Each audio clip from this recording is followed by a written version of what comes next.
What is going on, guys? Scriv Kid here, and today we are talking episode 3 of Avataro Sentai Donbrothers. Now, this week's episode was, to me, it was a little weird. Let's just put it like that. The main point was basically Kido trying to find who Momoi Taro is. But yeah, come to find out, he has been under her nose the entire time.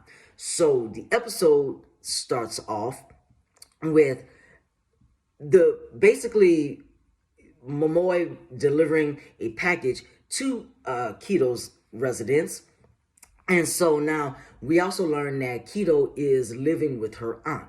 And so her aunt basically makes a sly comment because the dishes need to be done. Kido asks why can't she do it and whatnot. Aunt then makes a sly comment about how Kido is basically plagiarizing and stuff. And so I thought that was just, a little bit of shade and stuff. But there's a guy that's been delivering packages. But at the same time, what he's doing is, well, he is or was a delivery person, but he basically has been stealing people's light fixtures or their light bulbs. The way that I looked at it was, he just trying to, because he himself or his life is shrouded in darkness. He wants everybody to be in darkness at the same time. And we're not talking metaphorically or anything like that. We're talking literally. And me personally, I'm just like, okay, you're stealing their light fixtures. Why?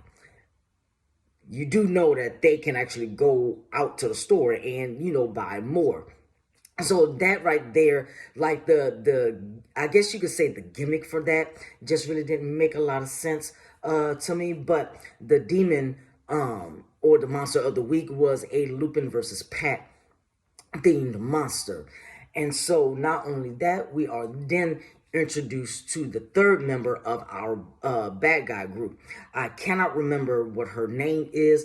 I'm going to learn names eventually, so please bear with me on that. But she basically has this attraction to our delivery guy who is known as the Black Bear. So later, we also are introduced to Saru brother. And now the thing is, we don't know exactly the majority of Saru brother's backstory. We know that he lives in like this real nice house, type of setting and whatnot. And so he gives people advice. I guess that's how he's making his living. Because he says that he doesn't have a job. And so with that, we also didn't get his minor backstory of the fact that, he was just walking one day, minding his business. And one thing that I noticed, I don't know if you guys have noticed this, but how everybody got their powers was basically through something that was going on in their phone. Now, the thing is, it was like this, I don't want to say it was like an app. Don't know what it was. It could have been an app, a game, or something. But on the phone, when Saru brother had run because he just found a random phone laying on the ground when he was, in public. And so he picked it up, looked at it, but then, it was kind of like, the little slot, like a slot machine. So like the three symbols came together, gave him his powers. So then he started, basically using his powers and everything, I guess you could say, to kind of help the general public, because we also see that two young boys were playing with their soccer ball. One of the little boys kicks the soccer ball over the bridge. He's just distraught at the fact that he doesn't know how he's going to get his ball back.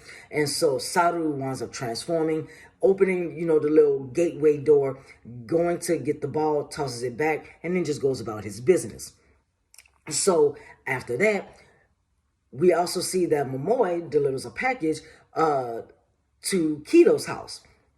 And so Kido basically asks her, to, if he can do the dishes. He says yes and stuff like that. And so the aunt, now we also find out that the aunt is a cop. She somehow believes that a delivery guy is doing my dishes, so he's got to be the black bear thief.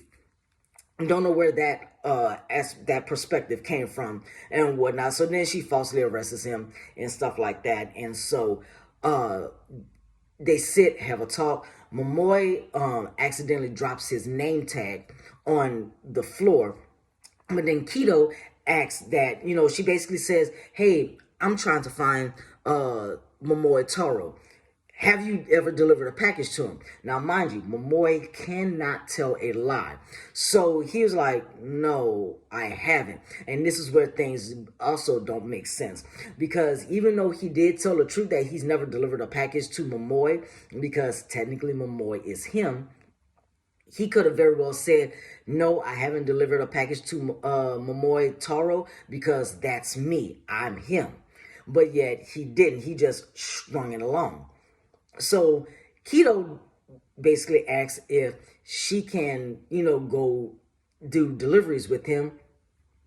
And so, of course, she does the entire episode. And when it comes to with the whole aspect of Momoy not telling Keto that he is Don Momotaro or who he really is, because Momoy realizes exactly who Black Bear is. So they're trailing him, right? Black Bear realizes that he's being followed. So, of course, high-speed chase in the street. And so Momoy tells Keto to take the wheel. He transforms right in front of her to his avatar mode and then uses the TokuTalk Avataro gear to basically slash the tires to, get to Black Bear. And so that should have been an indication to Keto, okay, he's, been fighting with us this entire time. Don't know why she didn't realize that, okay, he has, the transformation device. So we then, with our third member of our bad guy group, she comes in, basically to, the main battle or the final fight, however you want to put it. So everybody is basically, there in a fight because Momoy transforms right in front of her. It didn't click right then and there to Oni that he's, him. But then he also reveals himself that I am Momoy Taro. And so Keto was like, why didn't you tell me? And so he was just like, well, you kind of didn't ask.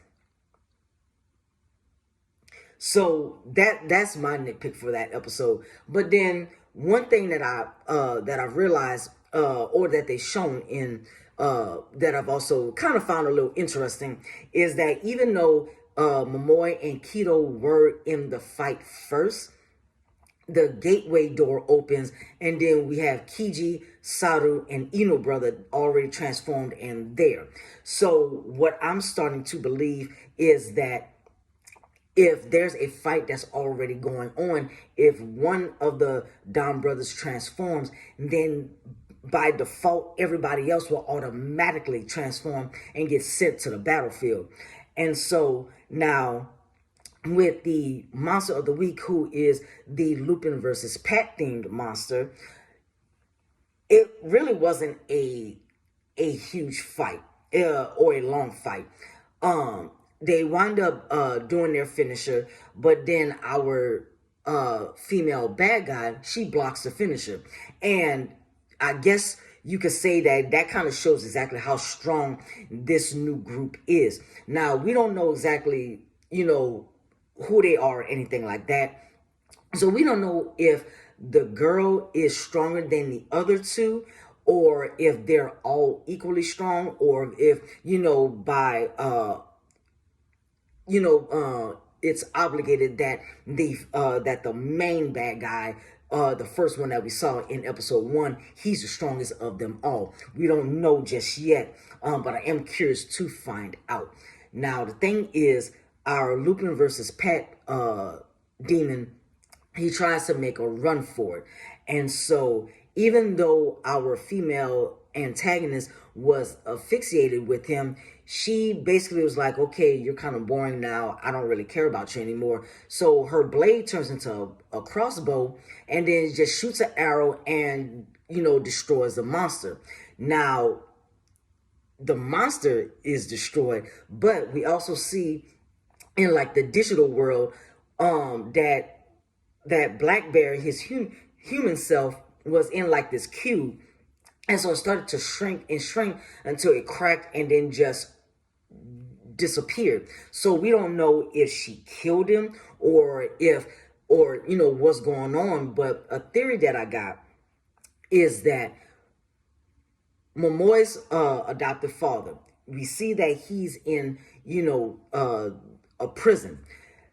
My theory is that what if everybody, like the civilians who are the monsters of the week, what if that once whenever they get killed and stuff, their civilian forms is not actually killed but sent to that digital world and whatnot, to where they are basically held hostage in prison as well. Now, we don't know if that can be the case as well. That's just a theory of mine. And so, but the thing is, at the end of the episode, when Kido realizes that Momoi has been right there with her the entire time. Now, mind you, Momoi was angry at the fact that a civilian has basically was killed, so he believes. And so when Kido pledges her allegiance and loyalty to him, he just like everybody else, just kicks her out the way, and then he is so mad he starts going fighting the other Donbrothers, and it was funny and whatnot. But then it was just like, okay, this was a fun episode. I did like it. I don't want to say it was lackluster. They could have just did a little bit something more different when it came to Kido finding out who Momoi really is. And so now, with that being said, next week's episode, or as of this recording, tomorrow's episode, we are going to get more of the backstory of Momoi Taro. So I am interested and curious to see, okay, we already know from episode 1, he just dropped down in a peach casket out of a weird dimension as a baby. And so I guess we're going to see more of his backstory, of his upbringing, him growing up, stuff like that, how his life was. So I'm very interested in episode 4. But guys, I'm going to end this video here. I hope you guys enjoyed the content of this video. If you did, please give it a thumbs up. And if you haven't already, please hit that subscribe button. This has been your boy Scriv, and I will see you guys next week.